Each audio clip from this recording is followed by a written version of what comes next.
Anda TV menebar hikmah, bersandar Al-Quran dan As-Sunnah. Kemudian menang oleh jumlah yang sedikit. Nabi dan beberapa sahabat Allah berikan pertolongan. Nah, para sahabat salah apa tidak? Yang banyak itu salah. Tapi ketika mereka bertobat, Allah terima tobatnya. Ketika Allah menerima tobat, Allah menyebut dirinya dengan Rauf. Berarti Rauf adalah anugerah.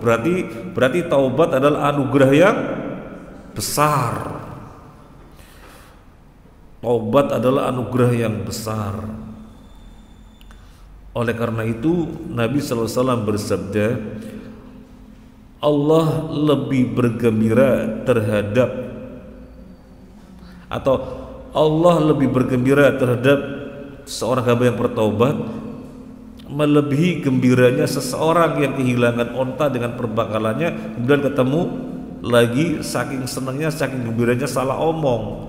Ya Allah, engkau hambaku dan aku Tuhanmu. Saking gembiranya, dia gembira sekali karena onta dan perbekalannya ketemu lagi. Ketahuilah, terhadap orang yang tobat Allah lebih bergembira dari tadi. Oleh karena itu ketika kita memahami, mentadabburi ayat ini, ketika menerima taubat Allah menyatakan dirinya dengan Rauf.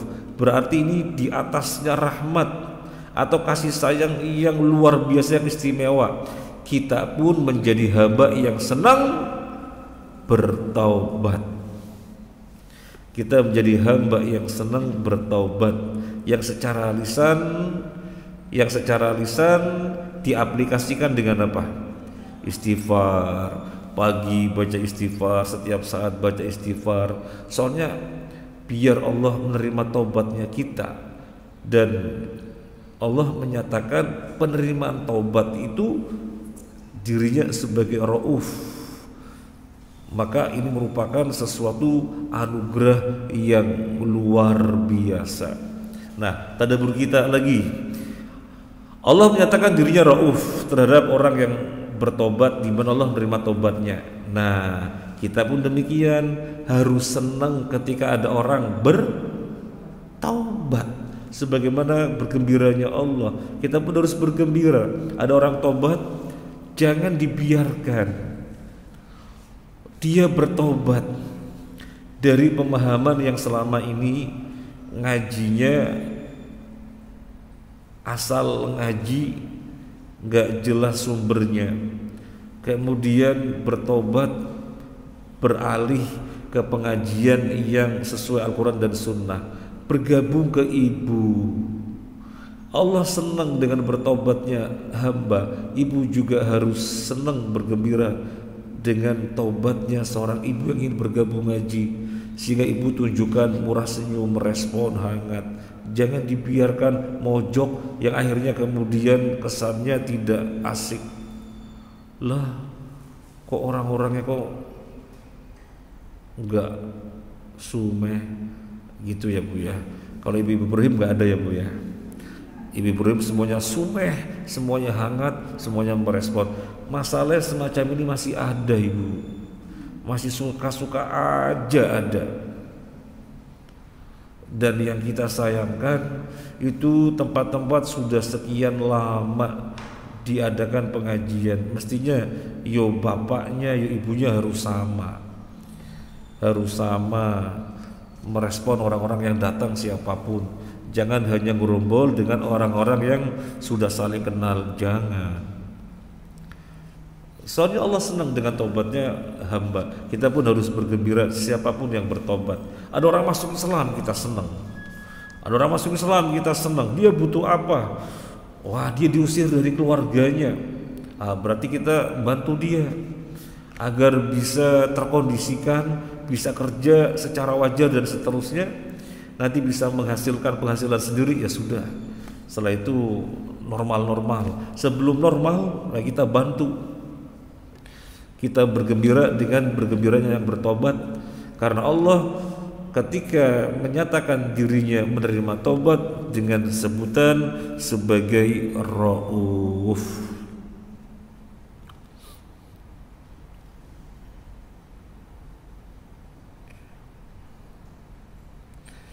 Yang berikutnya Bu, tadabbur lagi Bu. Yang 5 ya Bu ya. Halaman 11. Banyak tadabbur ini Bu. Di antara bentuk ra'fah Allah menguasakan untuk manusia binatang-binatang untuk transportasi, seperti dahulu onta, keledai, kuda dan yang lainnya. Kalau sekarang sepeda motor, mobil, kereta, pesawat. Apa lagi setelah pesawat Ibu? Ada lagi? Apa lagi setelah pesawat? Barangkali ada lagi ya Bu ya. Nah, ketika menganugerahkan kendaraan yang macam-macam, Allah menyebutnya sebagai apa? Kita baca ayatnya. Surat An-Nahl ayat 7 sampai 8. Wa tahmilu athqalakum ila baladin lam takunu balighihi illa bisyiqqil anfus. Inna rabbakum lara'ufur rahim. Wal khayla wal bighala wal hamira litarkabuha wa zinah wa yakhluqu ma la ta'lamun.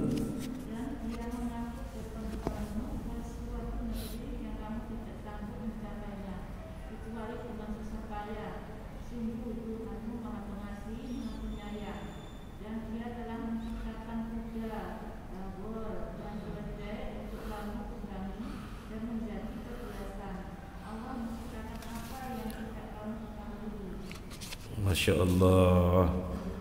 Apa tadabbur kita ketika Allah menjadikan binatang-binatang bisa kita tunggangi sebagai transportasi, ya, sebagai alat transportasi. Allah menyebut dirinya dengan Rauf. Berarti itu pemberian yang bukan biasa, pemberian yang luar biasa. Kuda bisa takluk, ditaklukkan oleh manusia sehingga digunakan, ditunggangi.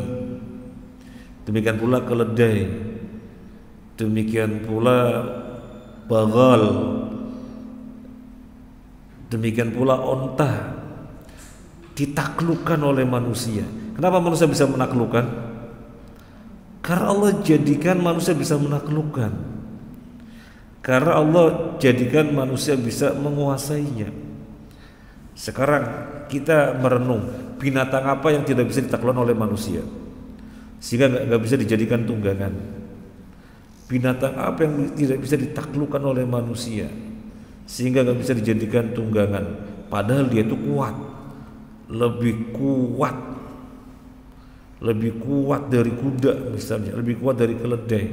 Tapi karena tidak Allah jadikan kita menaklukkannya, kita tidak pernah bisa menaklukkannya, sehingga nggak bisa dijadikan sebagai tunggangan. Apa misalnya Ibu?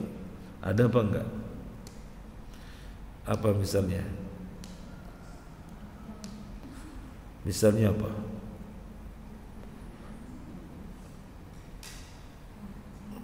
Misalnya apa? Macan lebih kuat? Apa kemudian bisa ditaklukkan untuk bisa ditunggangi, bawa berasnya ibu gitu ya, bawa kopernya ibu, bisa? Padahal lebih kuat dan lebih kencang. Ya karena Allah tidak menjadikan bisa ditaklukkan, ya nggak bisa. Jadi yang bisa dimanfaatkan sebagai tunggangan adalah yang Allah taklukkan untuk manusia. Ini pemberian yang besar, anugerah yang besar. Dan Allah menyebut dirinya Rauf. Nah, kenapa kemudian kita menyebut ibu, kita merenung? Kenapa kita kemudian menyebut sepeda motor, mobil, kereta, pesawat? Dari mana? Ada disebutkan di dalam ayat ini? Mana? Masya Allah, ibu ini ahli tafsir ya Bu ya. Masya Allah. Jadi Allah telah menjadikan onta, keledai, kuda sebagai tunggangan. Dan Allah berfirman, wa yakhluqu ma la ta'lamun, dengan redaksi fi'il mudhari'. Allah akan menciptakan untuk kalian apa yang kalian tidak mengetahui. Redaksinya fi'il mudhari'. Fi'il mudhari' itu fungsinya untuk future, akan datang. Pada zaman Nabi sudah ada apa belum? Pada zaman Nabi ketika turun ayat ini sudah ada belum kendaraan-kendaraan ini? Belum ada, tapi kemudian sekarang ada. Fungsinya sebagaimana keledai, onta, bagol, fungsinya sama tapi lebih canggih. Kira-kira ibu dengan memahami redaksinya berupa mudhari' nanti akan ditemukan lagi apa yang lebih hebat? Insya Allah akan ditemukan lagi, Bu. Insya Allah akan ditemukan lagi. Sudah nggak ada orang terbang? Orang terbang ada apa enggak? Bukan naik pesawat terbang, orang terbang ada apa enggak?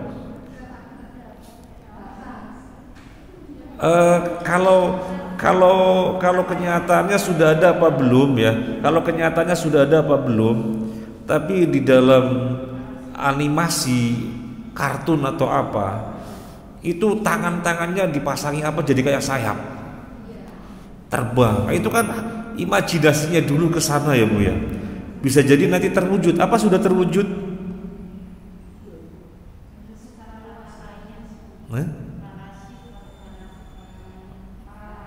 Oh, itu terbang ya. Nah. Baik Ibu, berarti renungan yang lainnya, kalau kita punya kendaraan jangan tidak dirawat. Soalnya itu sesuatu yang luar biasa. Allah menyebutnya dirinya dengan Rauf. Nanti ibu bisa membela diri kalau ibu selalu servis rutin, ganti oli, kemudian dicuci dan seterusnya. Ada orang bilang, bu, mobil nggak masuk surga kok Bu. Loh, sampai nggak tahu ya. Coba lihat surat An-Nahl. Allah menyatakan ketika menganugerahi transportasi, Allah menyebut dirinya dengan apa? Rauf. Sesuatu yang di atas rahmat. Nah, jadi punya sepeda motor, selebornya jangan sampai hilang, dirawat.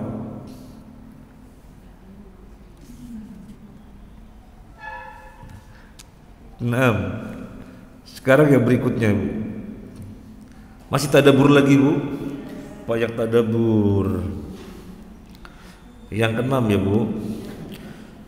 Seorang mukmin yang memahami bahwa Tuhannya bersifat Ar-Ra'fah dengan namanya Rauf, maka dia pasti akan senantiasa bersegera mendapatkan diri, menghadapkan diri kepada Allah dalam segala keadaan, meminta berlindung, menyeru dan mengadu bahwa Allah pasti akan menyayanginya.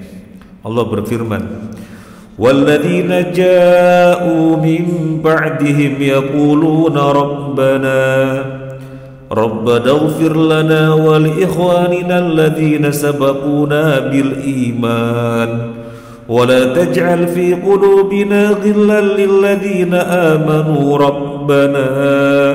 ربنا إنك رؤوف رحيم.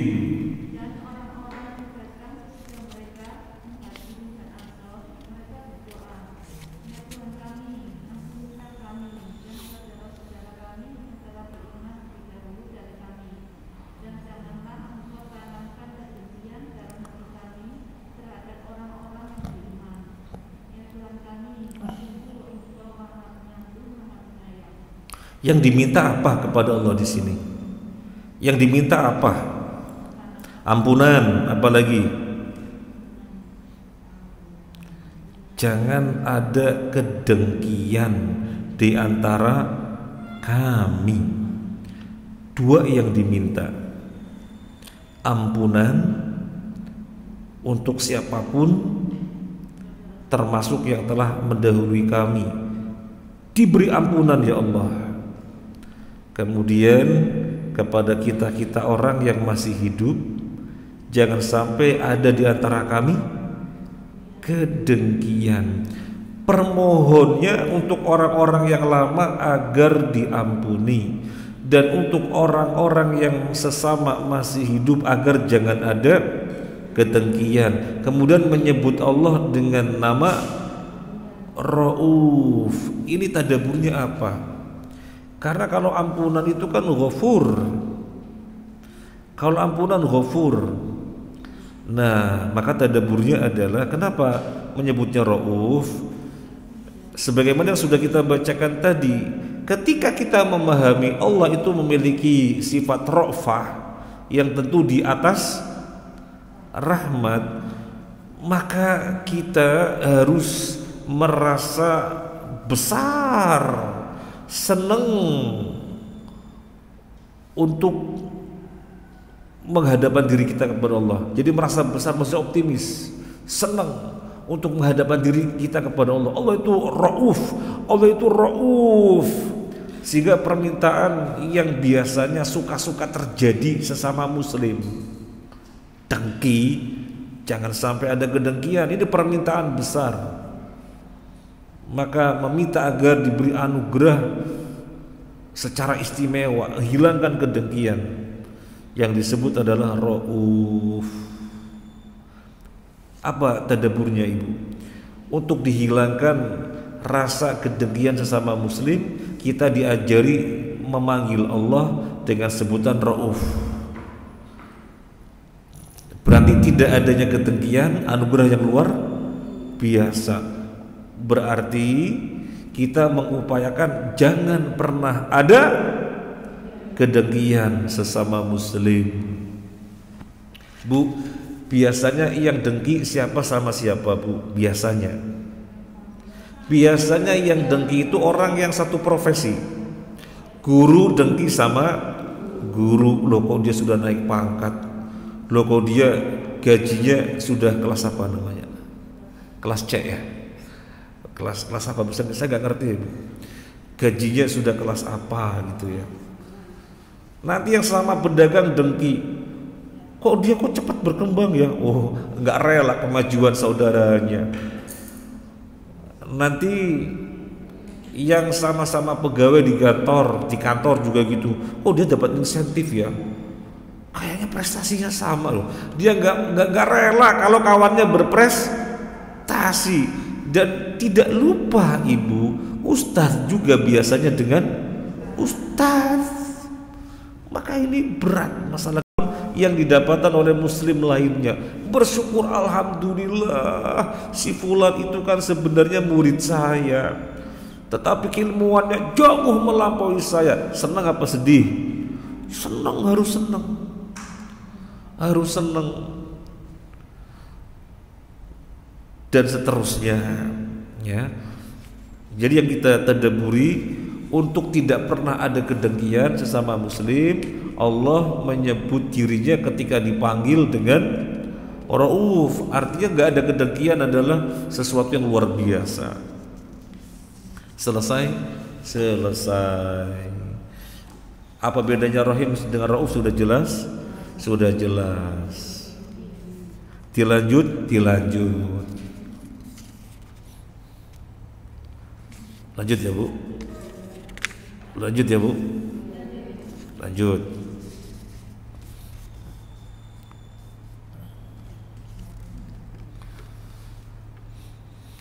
Ini sudah lama sekali belum berkesempatan untuk melanjutkan nulis ibu.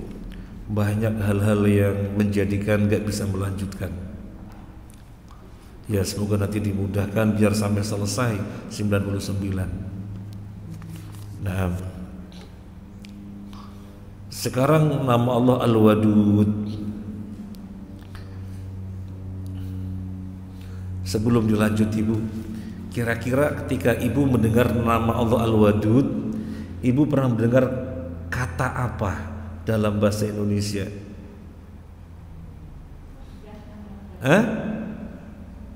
Apa ibu?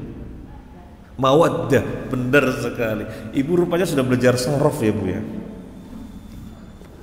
Ibu rupanya sudah belajar sorof. Ibu sementara ibu jadi selama ini pura-pura diam ibu ya, pura-pura diam. Jadi kalau ibu mendapati al-wadud, ibu ingatnya kata mawaddah, karena berasal dari akar kata yang sama, wawu dal dal ya, wawu dal dal, wadda ya waddu. Baik ibu, sekarang kita akan melihat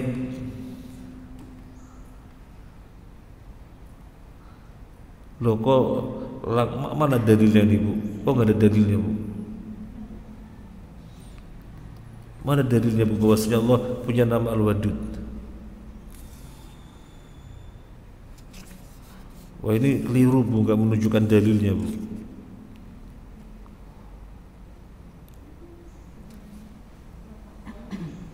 Ini keliru bu, belum menunjukkan dalilnya. Kalau Al-Baqarah 96 tidak menunjukkan nama ibu, meskipun akar katanya sama, yawaddu ahadu melau yu'ammaru alfasana. Yawaddu memang berasal dari kata wawu dal dal, tapi ini tidak menunjukkan nama. Allah punya nama Al-Wadud tidak menunjukkan. Ini adalah kata kerja, tidak menunjukkan nama. Ini ada kesalahan ibu, tidak membawakan dalil. Diloncatin dulu ibu ya, diloncatin dulu.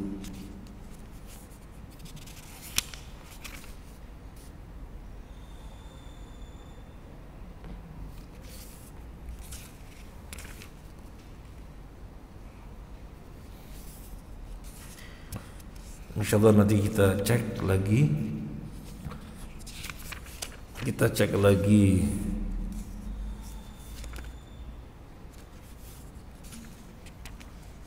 Kita Al-Mubin dulu ibu, halaman 26. Al-Mubin terlebih dahulu. Ada yang salah. Al-Mubin, penyebutan nama Allah Al-Mubin. Nama Allah Al-Mubin di dalam nas, yaitu di dalam Al-Quran, disebutkan hanya sekali ibu. Surat An-Nur ayat 25. Yauma idzi wa fihimullahu dinahumul haqq. Salah lagi itu tulisannya itu. Yauma idzi wa fihimullahu dinahumul haqq wa ya'lamuna anna Allaha huwal haqqul mubin. Jadi ada yang digarisbawahi Al-Mubin. Di dalam ayat ini sebenarnya ada berapa nama bu? Ibu lihat ayatnya halaman 27. Di dalam ayat ini ada berapa nama? Annallaha huwa al-haqqu dan al-mubin. Ada dua nama ibu, al-haqqu dan al-mubin. Tapi yang akan kita bahas al-mubin dulu. Ini dalil Allah mubin. Silakan ibu.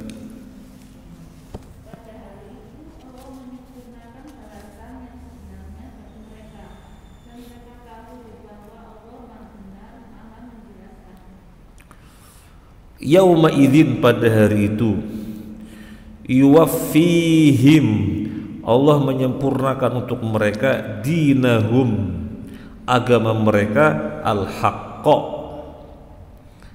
yang hak, wa ya'lamuna, dan mereka mengetahui, annallaha, bahwasanya Allah, huwa, dia, al-haqqu al-mubin, zat yang maha benar dan zat yang menjelaskan. Ibnu Jarir rahimahullah ta'ala menjelaskan, pada hari itu manusia menyadari bahwa Allah lah maha benar. Dia telah menjelaskan kepada mereka ketika masih di dunia tentang hakikat balasan adab yang telah dia siapkan untuk mereka. Pada hari itu hilanglah keraguan pada diri mereka, itu orang-orang munafik yang selama ini di dunia ancaman-ancaman Allah tersebut diperdebatkan. Ini kan orang-orang munafik ketika di dunia, ancaman-ancaman dari Allah dalam Al-Quran juga yang disampaikan oleh Nabi Sallallahu Alaihi Wasallam. Apa responnya orang munafik? Orang munafik meragukan, mempertanyakan, memperdebatkan. Nanti pada hari kiamat, ternyata benar gitu, tapi nasi sudah jadi bubur. Nah, kita bukan orang munafik, alhamdulillah bitaufik minallah, sehingga apa yang diberitakan dalam Al-Quran, apa yang diberitakan melalui nabinya di dalam hadis-hadisnya, kita benarkan semuanya. Dan nanti pada akhirat kita akan ainul yakin, melihat dengan nyata, dengan mata langsung bahwasanya yang diinformasikan ketika kita masih di dunia itu sekarang ini adalah benar adanya Allah Al-Mubin. Kira-kira orang yang mengatakan akhirat adalah apa ibu?